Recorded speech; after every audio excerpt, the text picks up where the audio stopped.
Agartala airport road সংলগ্ন উষাবাজার এলাকার ভারতরত্ন সংঘ 2026 সালের ঐতিহ্যবাহী রামনবমী উপলক্ষে প্রথমবারের মতো রাম পুজোর আয়োজন করেছে। এই বিশেষ দিনটিতে ক্লাবের নবনিবন্ধিত নিজস্ব ভূমিতে ভূমি পূজন অনুষ্ঠান সম্পন্ন হয়।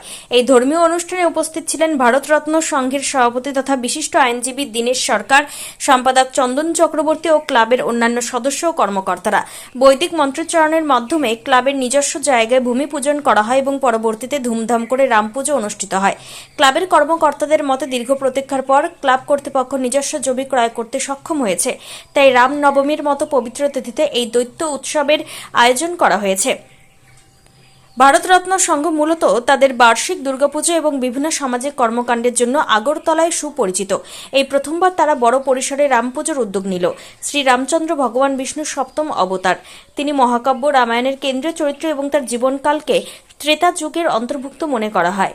তিনি অযোধ্যার সূর্যবংশীয় রাজা দশরথ এবং রানী কৌশল্যার জ্যেষ্ঠ পুত্র। শ্রী রামচন্দ্রকে মর্যাদা পুরুষোত্তম বলা হয় কারণ তিনি সারা জীবন নীতি ও ধর্মের পথে চলেছেন। পিতার সত্য রক্ষার জন্য তিনি স্বেচ্ছায় স্ত্রী সীতা এবং ভাই লক্ষণের সাথে 14 বছরের জন্য বনবাসে গিয়েছিলেন।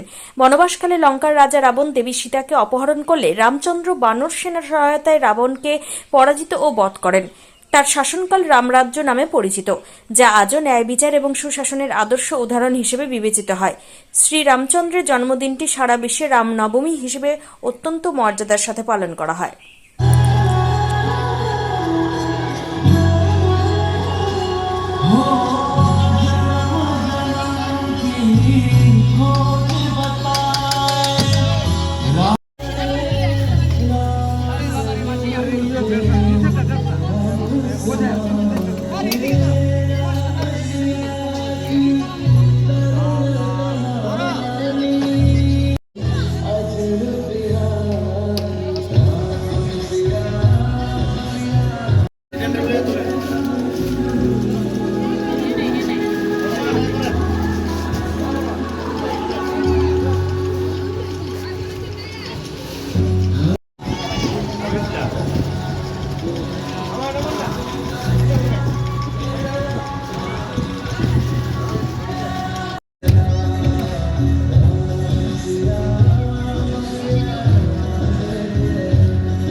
ভারতরত্ন সংঘ জিন্দাবাদ, ভারতরত্ন সংঘ জিন্দাবাদ, ভারতরত্ন সংঘ জিন্দাবাদ।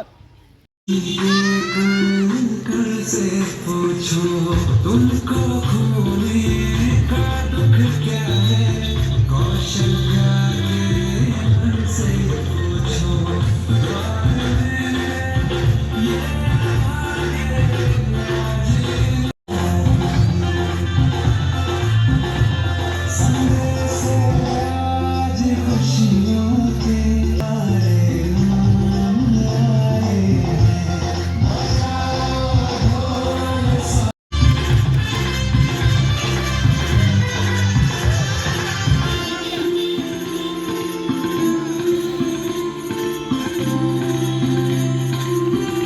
বল।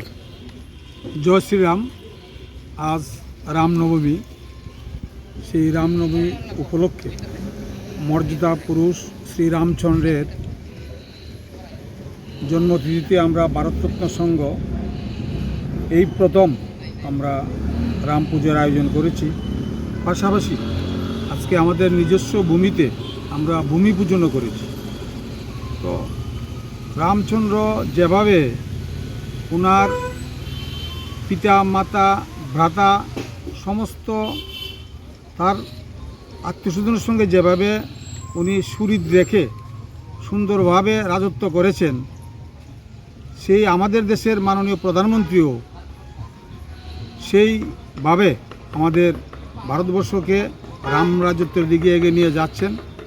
আমরা তারই অনুপ্রেরণায় অনুপ্রাণিত হয়ে আমরা ভারতরত্ন সংঘ এবছর প্রথম রাম পূজার আয়োজন করেছি। আপনাদের চ্যানেলের মাধ্যমে সমগ্র ত্রিপুরাবাসী তথা ভারতবাসী এবং বিশ্ববাসীর কল্যাণার্থে আমাদের এই রাম পূজা।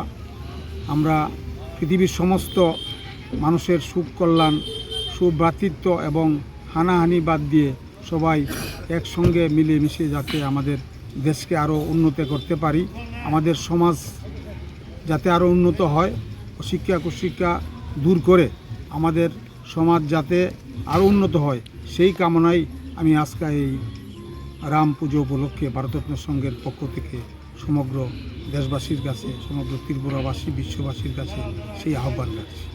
আপনারা জানেন অনেক ঘাত প্রতিঘাতের মধ্যে দিয়ে আমরা ভারতরত্ন সংঘ চলেছে। আমরা এলাকাবাসীর এবং সরকারের সহযোগিতায় আমরা আমাদের নিজস্ব ভূমি আমরা ক্রয় করেছি এবং আমাদের সেই নিজস্ব ভূমিতে আজকে আমরা ভূমি পূজন করেছি। আমাদের ক্লাবের বিল্ডিং হবে, আমরা আবার সমস্ত সামাজিক কার্যকলাপ আমরা যথারীতিভাবে আমরা করে যাচ্ছি। আপনাদের সহযোগিতা আমরা কামনা করি। আপনার নাম পরিচয়? আমি ভারতরত্ন সংঘের প্রেসিডেন্ট অ্যাডভোকেট দীনেশ সরকার।